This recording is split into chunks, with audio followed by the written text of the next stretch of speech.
இயேசுவில் பிரியமான சகோதர சகோதரிகளே, இன்று நம் தாய் திரு அவையானது அன்னை மரியாவினுடைய மாசற்ற இருதயத்தை மகிமைப்படுத்தி கொண்டிருக்கின்றது. எல்லாருடைய உடலிலும் பார்க்கும்போது அந்த இதயன்றது ரொம்ப ரொம்ப முக்கியமானது. மூளை செயலிழந்து போனாலும் உயிரோடு இருக்கலாம், கிட்னி செயலிழந்து போனாலும் உயிரோடு இருக்கலாம். உள்ளே இருக்கிற எந்த உறுப்பு ஏதாவது வேலை செய்யலை அப்படின்னா கூட உயிரோடு இருப்பதற்கான வாய்ப்புகள் இருக்குது. ஆனால் இந்த இதயம் என்பதை மட்டும் தன்னுடைய அந்த வேலையை சரியாக செய்யவில்லை என்றால் எந்த ஒரு மனிதனாலும் உயிரோடு இருக்க முடியாது என்பதுதான் உண்மை. ஒரு மனிதனுடைய நிலையை அந்த இதயத்தை வைத்து தான் சொல்லுவார்கள். யாராவது ஒருத்தவங்க ஏதாவது தப்பு பண்ணிட்டு இருந்தாங்கன்னு என்ன சொல்லுவோம்? உனக்கிட்ட இருக்கிற இதயமா இல்லை கல்லான்னு சொல்லுவோம். அப்போ அந்த அளவு சொல்கிறோம் அப்படின்னா அந்த இதயம் என்பது மிகவும் ஒரு முக்கியமான ஒன்றாக இருக்கின்றது. நேற்று நம்ம ஆண்டவர் இயேசுவினுடைய திரு இருதய பெருவிழாவை கொண்டாடினோம்.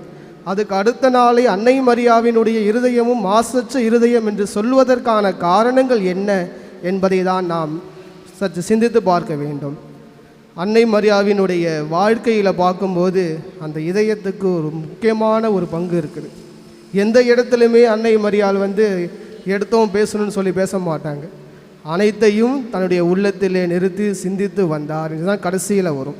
அப்படி என்றால் நடக்குகின்ற அனைத்து விதமான காரியங்களையும் அவர் தன்னுடைய மனதிலே வைத்து தன்னுடைய இதயத்திலே வைத்து அனைத்தையுமே சிந்தித்து வந்தார் என்று. அன்னையோடைய இதயம் இறைவனுடைய திட்டத்தை ஏற்கின்ற ஒரு இதயமாக இருக்கின்றது. லூக்கா நற்செய்தியில் பார்க்குற முதல் அதிகாரத்தில் வான தூதர் கபிரியல் தூதர் மரியாவுக்கு மங்கள வார்த்தை சொல்லுகின்ற போது முழுமையாக ஏற்றுக்கொண்டார். நான் ஆண்டவரின் அடிமை என்று இறைவனுடைய திட்டத்திற்கு முழுமையாக ஏற்றுக்கொண்டார். அன்னையினுடைய இதயம் இறை திட்டத்தை ஏற்கின்ற ஒரு இதயமாக இருக்கின்றது.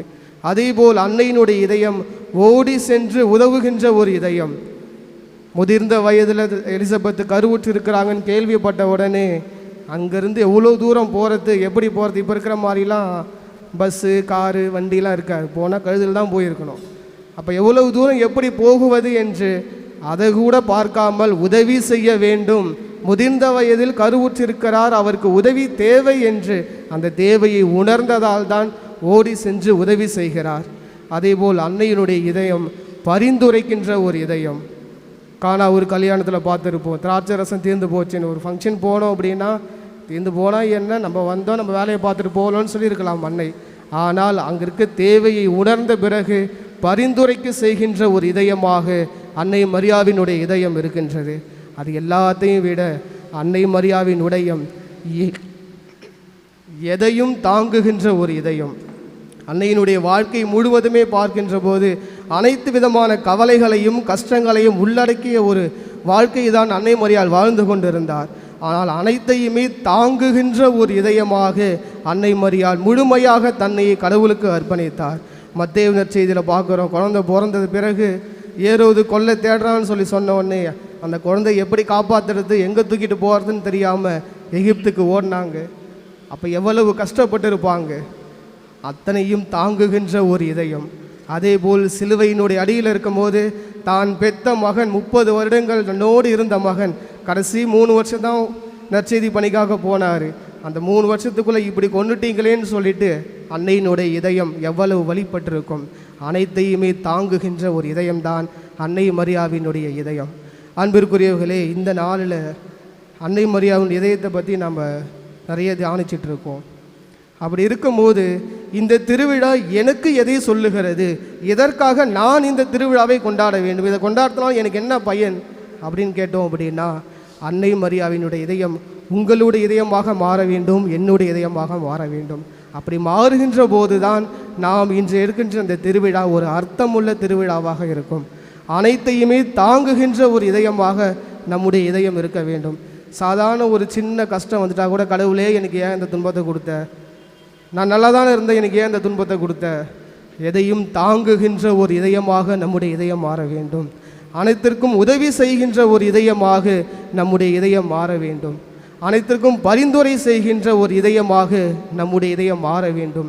இறைவனுடைய திட்டத்தை முழுமையாக நம்முடைய வாழ்க்கையிலே நாம் செயல்படுத்த வேண்டிய அந்த இறைவனுடைய திட்டத்தை ஏற்கின்ற ஒரு இதயமாக நம்முடைய இதயம் மாற வேண்டும். அப்படி மாறுகின்ற போதுதான் நாம் அன்னையினுடைய பிள்ளைகளாக இருப்போம். கடவுள் சிலுவையில் இருக்கும் போது இயேசு சொன்னது, இவரே உம் தாய், இவரே உம் மகன் சொன்னார். நம்ம எல்லோருக்குமே தாயாக இருப்பவர் அன்னை மரியாள். அப்போ அன்னை மரியாள் என்னுடைய தாய் என்று சொன்னால், தாய் எப்படி இருக்கிறாரோ அதே போல் தான் பிள்ளைகளும் இருக்க வேண்டும்.